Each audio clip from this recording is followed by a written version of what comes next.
सर्वमंगल मांगल्ये शिवे सर्वार्थ साधिके शरणे त्र्यंबके गौरी नारायणे नमस्तुते।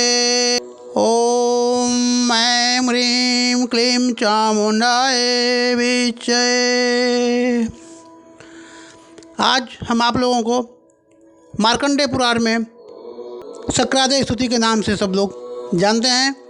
अभी तक आप लोगों ने संस्कृत में सुना होगा, तो ध्यान लगाकर माँ भगवती से के चरणों में आप एक बार इसको सुनिए और पूरा सुनिए। अगर आपने कभी अभी तक हमारे इस चैनल को सब्सक्राइब नहीं किया है तो नीचे दिए गए लाल बटन को क्लिक करिए और बेल आइकॉन को भी दबा दीजिए, उसके बगल में ही है, जिससे हमारे इस तरह के लाभकारी ऑडियो आपको हमेशा सुनने को मिलते रहें। तो आइए हम आपको चतुर्थ अध्याय की तरफ ले चलते हैं, जहाँ पे महिषासुर के वध के बाद सभी देवताओं ने महादेवी की स्तुति की और महादेवी ने सब देवताओं को वहाँ पे आशीर्वाद दिया है। तो आइए देखते हैं कि कैसा प्रसंग है। तो आइए जुड़िए। सिद्धि की इच्छा रखने वाले पुरुष जिनकी सेवा करते हैं तथा देवता जिन्हें सब ओर से घिरे रहते हैं, उन जया नाम वाली दुर्गा देवी का ध्यान करें। उनके श्री अंगों की आभा काले मेघ के समान है। वे अपने कटाक्षों से शत्रु समूह को भय प्रदान करती हैं। उनके मस्तक पर आबद्ध चंद्रमा की रेखा शोभा पाती है। वे अपने हाथों में शंख, चक्र, कृपाण और त्रिशूल धारण करती हैं। उनके 3 नेत्र हैं। वे सिंह के कंधे पर बैठी हुई हैं और अपने तेज से तीनों लोगों को परिपूर्ण कर रही हैं। ऋषि कहते हैं, अत्यंत पराक्रम दुरात्मा महिषासुर और उसकी सेना के देवी के हाथों मारे जाने पर इंद्र और सब देवता प्रणाम करते हुए माँ के सामने गर्दन और कंधे झुका करके उनका उत्तम वचनों द्वारा स्तवन करने लगे। उस समय उनके श्री अंगों में अत्यंत हर्ष के कारण रोमांच हो आया था। देवता बोले, संपूर्ण देवताओं की शक्ति का समुदाय ही जिनका स्वरूप है तथा जिन देवी ने अपनी शक्ति से संपूर्ण जगत को व्याप्त कर रखा है, समस्त देवताओं और महर्षियों की पूजनीय उन जगदम्बा को हम भक्तिपूर्वक नमस्कार करते हैं, जो हम लोगों का कल्याण करें। जिनके अनुपम प्रभाव और बल का वर्णन करने में भगवान शेषनाग, ब्रह्मा जी और महादेव जी समर्थ नहीं हैं। वे भगवती चंडिका संपूर्ण जगत का पालन और अशुभ भय का नाश करने का विचार करें। जो पूर्ण आत्माओं के शरीर में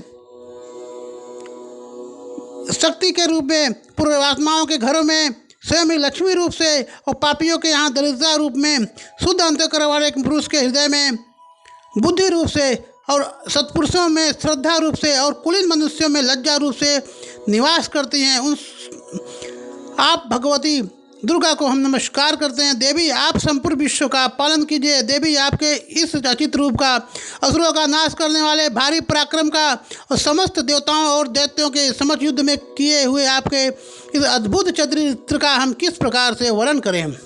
आप संपूर्ण जगत की उत्पत्ति के कारण हैं। आप में सत्वगुण, रजोगुण और तमोगुण, ये तीनों गुण मौजूद हैं, तो भी दोषों के साथ आपका संसर्ग नहीं जान पड़ता। भगवान शिव, विष्णु आज देवता भी आपका पार नहीं पाते हैं। आप ही सबका आश्रय हैं। यह समस्त जगत आपका अंशभूत है, क्योंकि आप सबकी आदिभूत अव्याकृता प्रकृति हैं। देवी, संपूर्ण यज्ञों में जिसके उच्चारण से सब देवता तृप्ति लाभ लेते हैं, वह स्वधा आप ही हैं। इसके अतिरिक्त आप पितरों के भी तृप्ति का कारण हैं, अतएव हम सब लोग आपको स्वधा ही कहते हैं। देवी, जो मोक्ष की प्राप्ति का साधन है, अचित्र महाव्रत स्वरूपा है, समस्त दोषों से रहित है, जितेंद्रिय तत्वों को ही सार वस्तु मानने वाले तथा मोक्ष की अभिलाषा रखने वाले मुनिजन जिनका अभ्यास करते हैं, वह भगवती परा विद्या आप ही हैं।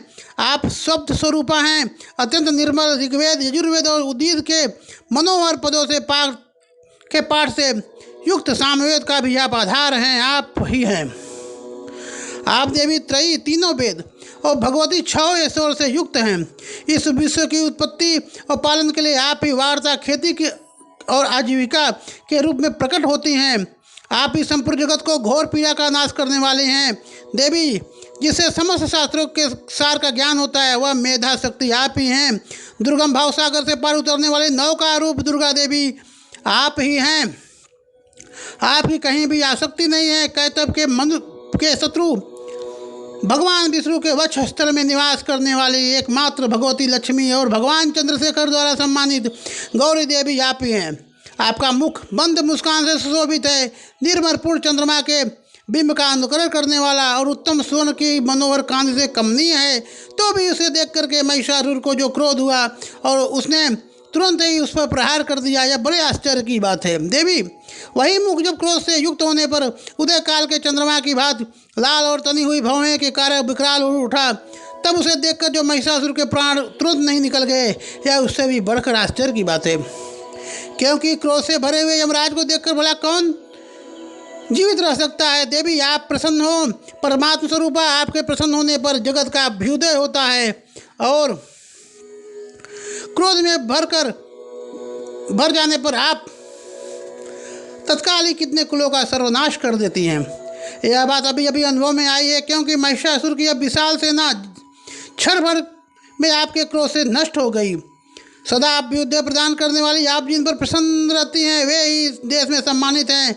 उन्हीं को धन और यश की प्राप्ति होती है। उन्हीं का धर्म कभी शिथिल नहीं होता है तथा वे अपने शिष्ट पुष्ट स्त्री पुत्र और भाइयों और संबंधियों के साथ धन्य माने जाते हैं। देवी आपकी कृपा से पुरुषात्मा पुरुष प्रतिदिन अत्यंत श्रद्धापूर्वक सदा सब प्रकार के धर्मानुकूल कर्म करता है और उसके प्रभाव से स्वर्ग लोक में जाता है। इसलिए आप तीनों लोगों में निश्चय ही मनवांछित फल देने वाली हैं। माँ दुर्गे आप स्मरण करने पर सब प्राणियों का भय हर लेती हैं और स्वस्थ पुरुषों द्वारा चिंतन करने पर उन्हें परम कल्याणमयी बुद्धि प्रदान करती हैं।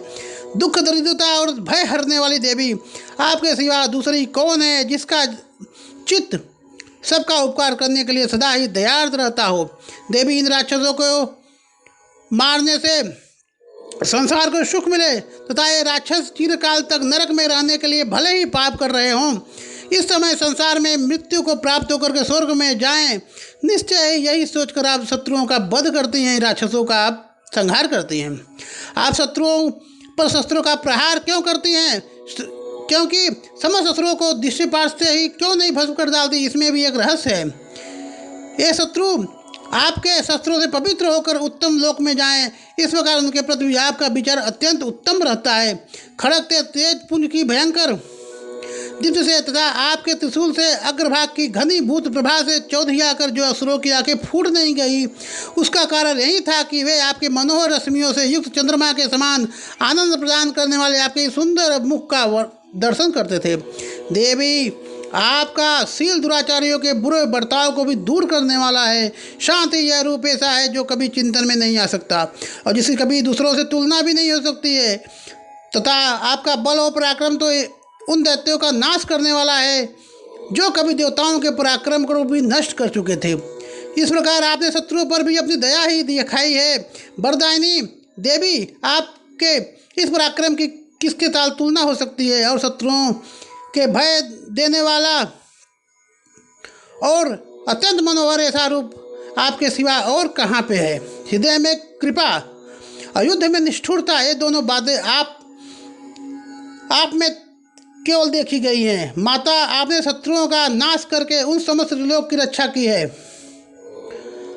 उन शत्रुओं को युद्ध भूमि में मारकर स्वर्गलोक में पहुंचाया है तथा उत्तम दैत्यों से प्राप्त होने वाले उन्मत्त दैत्यों से प्राप्त होने वाले हम लोगों के भय को दूर किया है। आपको हमारा नमस्कार है। देवी आप शूल से हमारी रक्षा करें। अंबिके आप खड़ग से हमारी रक्षा करें और घंटा की ध्वनि से धनुष की टंकार से हम लोगों की रक्षा करें। चंद्रिके पूर्व पश्चिम और दक्षिण दिशा से आप हमारी रक्षा करें तथा ईश्वरी अपने त्रिशूल से घुमाकर आप उत्तर दिशा से हमारी रक्षा करें।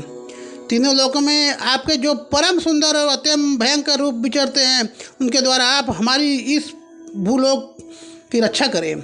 अंबिके आपके कर पल्लवों में शोभा पाने वाले खड़ग शूल और गदा आदि जो अस्त्र हैं, उन सब के द्वारा आप हमारी सब ओर से हम लोगों की रक्षा करें। इस प्रकार जब देवताओं ने जगत माता दुर्गा देवी जी की स्तुति की और नंदन बन के दिव्य पुष्पों और गंध चंदन आदि के द्वारा उनका पूजन किया, फिर सबने मिलकर जब भक्तिपूर्वक दिव्य धूपों की सुगंध निवेदन की, तब देवी ने प्रसन्न होकर के उन देवताओं को कहा कि देवी ने कहा, देवताओं तुम सब लोग मुझसे जिस वस्तु की अभिलाषा रखते हैं उसे मांग लो। देवता बोले, भगवती ने हमारी सब इच्छा पूर्ण कर दी है, अब कुछ भी बाकी नहीं है, क्योंकि हमारा यह शत्रु महिषासुर मारा गया। महेश्वरी, इतने पर भी यदि आप हमें वर देना चाहती हैं तो हम लोग जब जब आपका स्मरण करें, तब जब आप दर्शन दे करके हम लोगों के महान संकट दूर कर दिया करें। और प्रसन्न मुख वाले अंबिके, जो मनुष्य स्तोत्रों द्वारा आपकी स्तुति करे उसे वित्त, समृद्धि और वैभव देने के साथ साथ उसकी धन और स्त्री आय संपत्ति को भी बढ़ाने के लिए आप सदा हम पर पे प्रसन्न रहें। ऋषि कहते हैं, राजन, देवताओं ने जब अपने और जगत के कल्याण के लिए भद्रकाली देवी को इस प्रकार प्रसन्न किया, तबे तथास्तु कहकर वही अंतर ध्यान हो गई। भूपाल, इस प्रकार पूर्व काल में तीनों लोगों का हित चाहने वाली देवी जिस प्रकार देवताओं के शरीर से प्रकट हुई थी, वह सब कथा मैंने कह सुनाई। अब देवताओं का उपकार करने वाली वे देवी दुष्ट दैत्यों और शुंभ निशुंभ का वध करने एवं सब लोगों की रक्षा करने के लिए गौरी देवी के शरीर से जिस प्रकार प्रकट हुई थी, वह सब प्रसंग मेरे मुख से सुनो। मैं उसका तुमसे यथावत वर्णन करूँगा। इस प्रकार श्री मार्कंडेय पुराण में सांवरी मनवंतर के अंतर्गत देवी महात्म्य शक्रादिश्री नामक 4था अध्याय। ओम ऐं ह्रीं क्लीं चामुण्डाय विच्चे शूलेन पायिनो देवी पायि खड्गेन चाम्बिके घण्टासुरेण पायि चापज्यानि सुनेन च प्राञ्चारज प्रतीक्षा च जन्दिके रक्ष दक्षिणे ब्राह्मणे नाथ तु शूलस्य उत्तरस्यां तथेश्वरी सौमानि यानि सुपाणि ते लोके विचरन्ति ते यानि चार्थत घोड़ानि ते रक्षास्मास्तां भुवम् खड्गशूलगदानि यानि शास्त्राणि ते जम्बिके करपलो संगिनीं ते रस्मा रक्ष सर्वतः।